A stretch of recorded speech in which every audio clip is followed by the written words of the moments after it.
Continuamos aquí en Poder Pensar, les decíamos que íbamos a recibir al senador Ernesto Agassi, por estas horas vicepresidente de la República, lo conversábamos un poco fuera de cámaras, pero bueno, por cuestiones administrativas y reglamentarias, a veces le toca llegar, incluso a ser presidente de la República, le tocó el domingo. Ahí va, de todo un poco. Exactamente. Se dio el gusto algún día en el currículum, puede poner presidente de la República en la historia del país. Gracias por acompañarnos primero. No, es un gusto, es un gusto.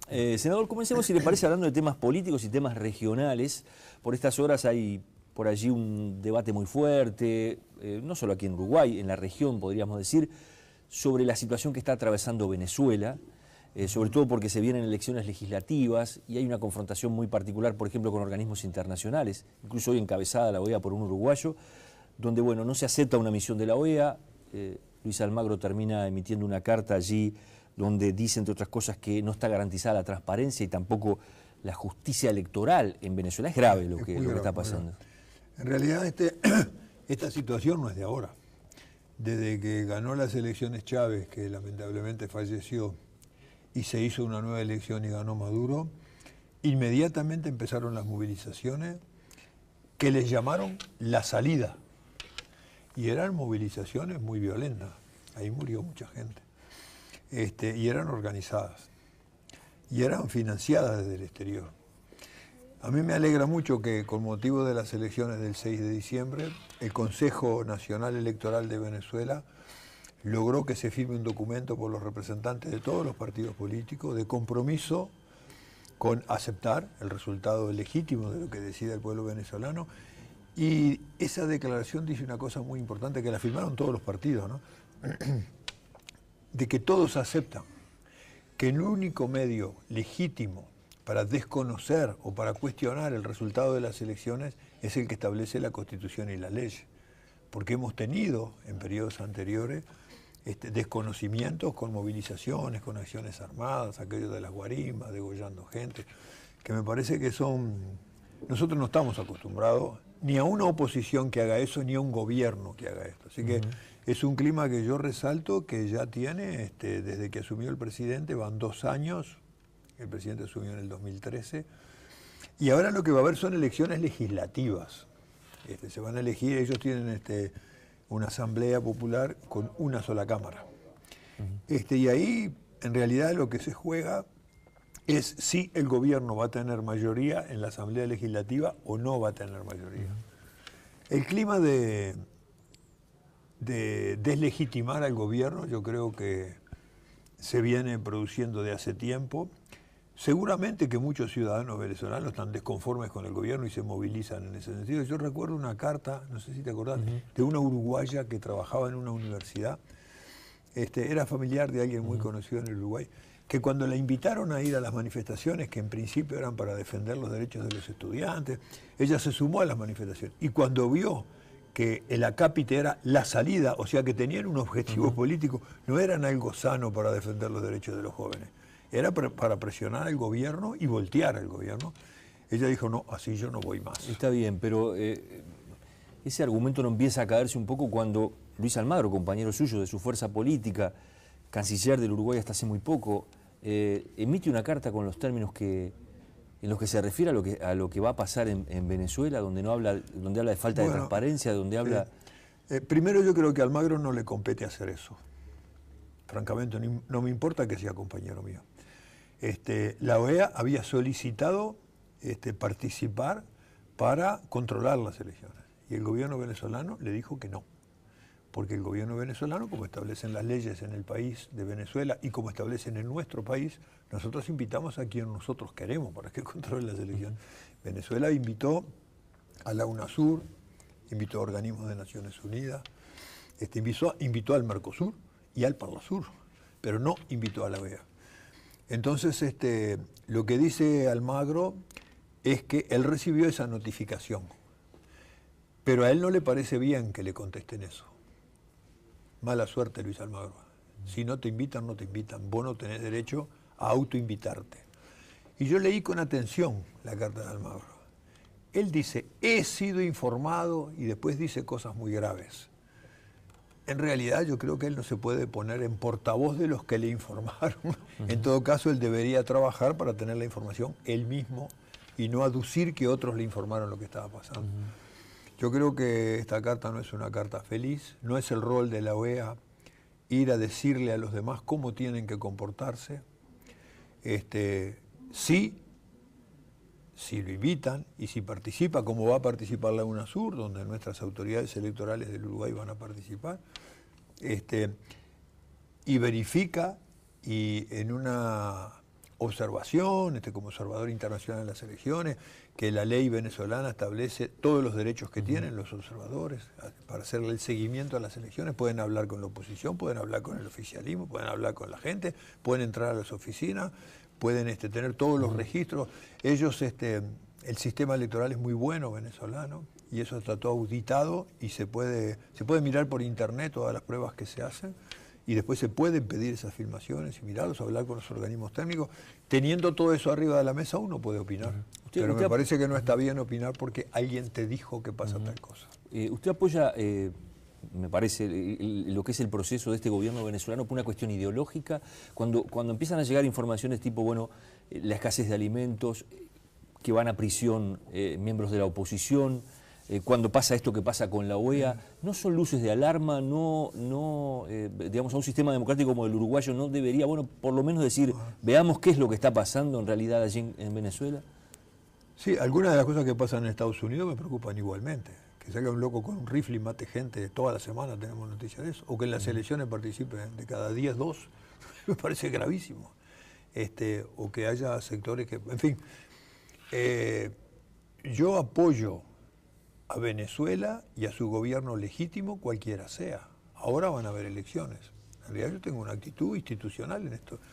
Antes hubo otros gobiernos en Venezuela y nosotros tuvimos relaciones. A mí me parece que el gobierno de Hugo Chávez hizo cosas muy buenas. Ahora esas cosas buenas no se pueden hacer a cualquier precio, en eso yo estoy de acuerdo. Hay que ser cuidadoso con los mecanismos y ser democrático. ¿Se está en una zona peligrosa en ese sentido? No. Yo creo que hay un gran cerco internacional de la derecha tratando de deslegitimar al gobierno de Venezuela, porque de Venezuela antes no se hablaba tanto como ahora. Chávez tuvo una varita mágica que hizo que todo el mundo hable de Venezuela. Y cuando en Venezuela la riqueza del petróleo se la repartían unos pocos, y cuando hubo el Caracazo que mataron a miles de personas, nadie hablaba de Venezuela. Yo creo que hay una conspiración de la derecha que está tratando de influir en el resultado electoral. Y me parece legítimo que cada uno tenga su posición. Yo tengo la mía. Yo creo que el gobierno venezolano está actuando con una política general de distribuir la riqueza, lo cual me parece bien. Tenemos buenas relaciones con ellos. Las relaciones que tenemos también son comerciales. Si con una prole le vende queso, lo quiere cobrar y lo va a cobrar aparentemente. Si los arroceros le venden arroz, los arroceros ni los productores de pollo, ni los que hacen queso, lo hacen ideológicamente, lo hacen por relaciones entre los países. Senador, aprovechemos lo de Venezuela para pasar a una mirada más regional. Lo que está pasando en Argentina tiene que ver con un cambio de vientos, entre comillas, desde el punto de vista de lo que fue en su momento los gobiernos progresistas que lograron imponerse a través de las elecciones en toda la región. ¿Lo ve así, de esa forma? No, primero veamos lo que pasa. Hay una gran paridad entre el gobierno que tuvo al que le decimos el kirchnerismo, que en realidad es una coalición de muchas fuerzas distintas, de políticos tradicionales y de gente más joven y de sectores que no son peronistas todos, porque en Argentina son todos peronistas. Como dicen por ahí, el 80% son peronistas, del sistema político se dice peronista. En realidad yo voy a predecir que gana el peronismo. No tiene como Ramón, si gana Macri no va a ganar el peronismo, pareciera.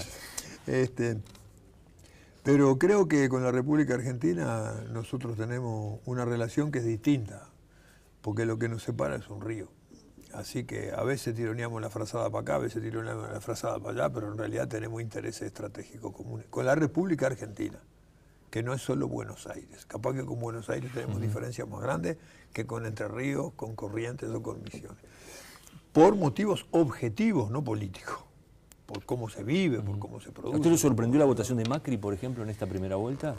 Sí, yo pensaba que no iba a tener no iba a conseguir tantos votos. Pero bueno, eso puede ser por distintos motivos. Yo no soy un analista de la situación argentina. Lo que yo digo es que se está desarrollando bien. Una cosa buena, todo el mundo reconoce como válido los resultados que se dieron. Eso es bueno, que gane quien gane, ¿no? Porque Eso hablaría, si así fuera hasta el final, de una cultura más democrática en la Argentina. ¿Usted hace esa lectura de al Frente Amplio esto puede servirle para poner barbas en remojo? No, yo creo que no. Yo creo que quizá este es un tema más profundo. Tendríamos que hacer un programa entero sobre el progresismo en América Latina. El progresismo en América Latina está dando pasos y eso no van a ir para atrás, cualquiera que sea el gobierno que venga. Ya no hay condiciones en nuestros países para que una minoría se apropie de la riqueza y una mayoría quede excluida. Cualquiera sea el gobierno va a estar presionado por los propios sectores sociales que ahora se están movilizando, reclamándole al gobierno presupuesto y mejores salarios. Pero ustedes de una fuerza política esa lectura le cierra medias, ¿no? En realidad tiene un objetivo estratégico por delante que tiene que estar observando también la situación y el comportamiento de la ciudadanía, del electorado. Sí, desde luego. Desde luego. El electorado emerge de la ciudadanía y que la ciudadanía se movilice y reclame a mí me parece bien. Y el gobierno tiene que ser sensible a esos reclamos, los tiene que entender. Si el país crece, no van a crecer solo los capitalistas, también tiene que crecer el ingreso de los trabajadores. Yo le digo si es traspolable lo que ha pasado en Argentina con este fenómeno de Macri, que mucha gente, vota a la oposición por disconformidad con lo que ha sido, dicen muchos, este gobierno que se pueda trasladar aquí en ese mismo... A ver, eso pasa en Brasil, eso pasa en Bolivia, eso pasa en Ecuador, pasa acá. Una parte de los problemas que nosotros tenemos en la educación es porque ahora están entrando al sistema educativo gente que antes no entraban. Cuando no entraban, ellos no eran problemas, porque estaban afuera. Y esto lo conozco muy bien, porque yo vengo de esos sectores. En mi barrio yo fui el único que terminé el liceo. Ahora van todos al liceo. Cuando van todos al liceo, ahí se generan en el sistema educativo problemas nuevos que antes no había. Y cuando los trabajadores mejoran su nivel de ingreso, reclaman más derechos, lo cual me parece bien, aunque eso desde el gobierno se puede tomar como un problema.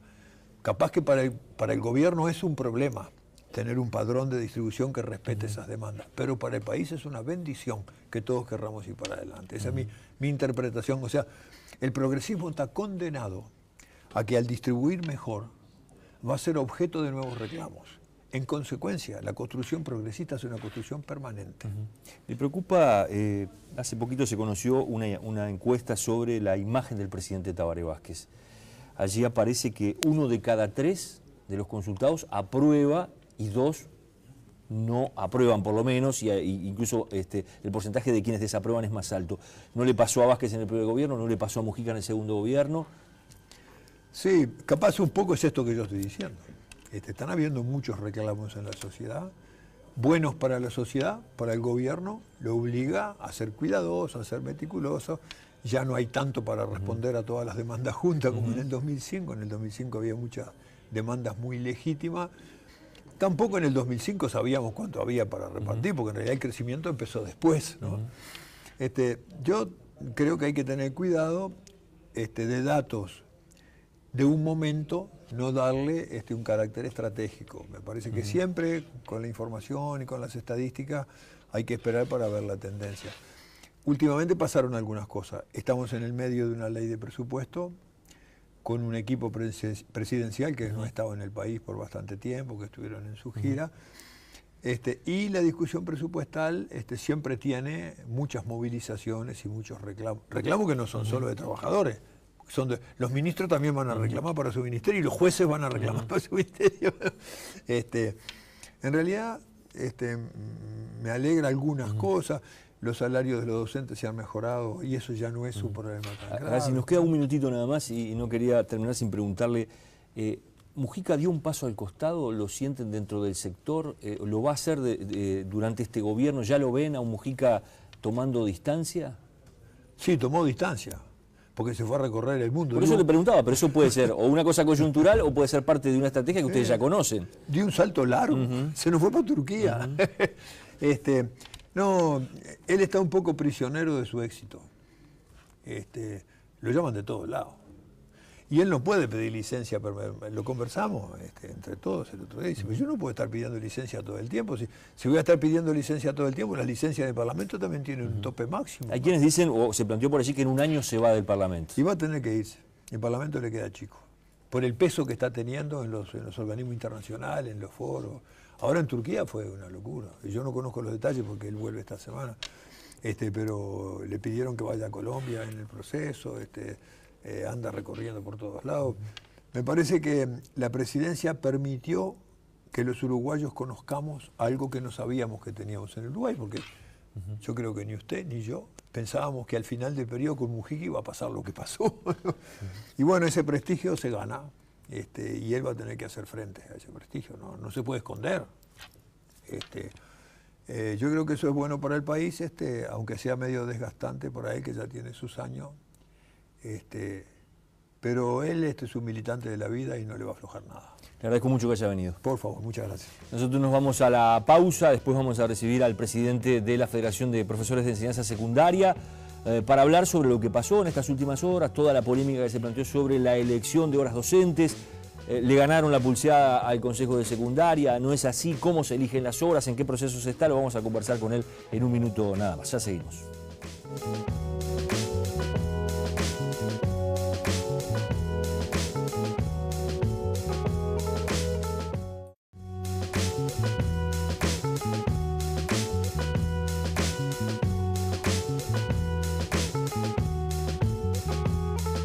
Continuamos aquí en Poder Pensar, les decíamos que íbamos a recibir al senador Ernesto Agassi, por estas horas vicepresidente de la República, lo conversábamos un poco fuera de cámaras, pero bueno, por cuestiones administrativas y reglamentarias, a veces le toca llegar incluso a ser presidente de la República, le tocó el domingo. Desde que ganó las elecciones Chávez, que lamentablemente falleció, y se hizo una nueva elección y ganó Maduro, inmediatamente empezaron las movilizaciones que les llamaron la salida. Y eran movilizaciones muy violentas, ahí murió mucha gente, y eran organizadas, y eran financiadas desde el exterior. A mí me alegra mucho que con motivo de las elecciones del 6 de diciembre, el Consejo Nacional Electoral de Venezuela logró que se firme un documento por los representantes de todos los partidos políticos de compromiso con aceptar el resultado legítimo de lo que decida el pueblo venezolano. Y esa declaración dice una cosa muy importante, que la firmaron todos los partidos, ¿no? De que todos aceptan que el único... Porque se vienen elecciones legislativas y hay una confrontación muy particular, por ejemplo, con organismos internacionales, incluso hoy encabezada la OEA por un uruguayo, donde, bueno, no se acepta una misión de la OEA.